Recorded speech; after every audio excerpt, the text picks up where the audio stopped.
Mention moonshiners nowadays, and you're likely referring to a TV show, that popular show where people in the Appalachians set up stills and make some powerful illegal booze. But turns out you don't have to head to the mountains. You can get moonshine right here in Houston, and it's legal.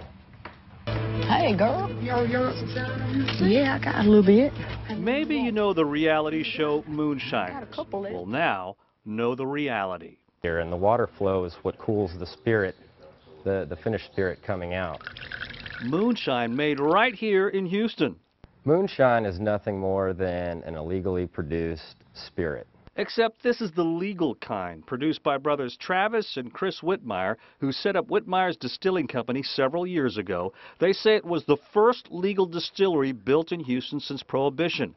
And thanks to the reality show, their moonshine has gotten popular. They say it's smoother than you might think.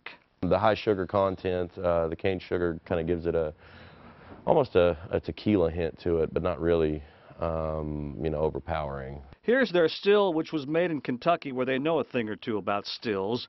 The Whitmire's recipe includes sugar, corn, and barley, and a lot of expertise. So proof, temperature, taste, smell, those are kind of the senses that we use to gauge where we're at in the run. So this is 5 gallons of uncut hooch. White Lightning, Moonshine, 150 proof at this point, pretty much jet fuel. From here, they'll proof it down to a more palatable, more reasonable 90 proof, and then drive it to a liquor store near you. As we just add about an ounce of moonshine over the rocks.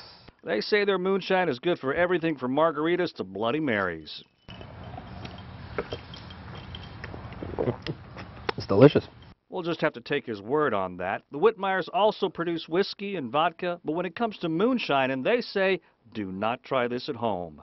Well, that stuff could easily catch fire. It's very flammable. It could explode, burn your house down or wherever you're doing it. And oh, you could be arrested because you need a license for this kind of thing. This is how we make the moonshine. Yes, it is. By the way, the Whitmire Distilling has tours every Saturday afternoon at 2 o'clock, and you too can try out that moonshine. Looks lethal. How'd it taste to you? Kind of like tequila. That's my reference point. But like I see, say, you can put it on all sorts of stuff. So. But they were doing it legally. Yes. Yeah. I mean, it's so dangerous to try to do this at the house. There's so many chemicals involved. Don't get out in the backyard, folks. You could hurt yourself. Don't try this at home. Yes, yes.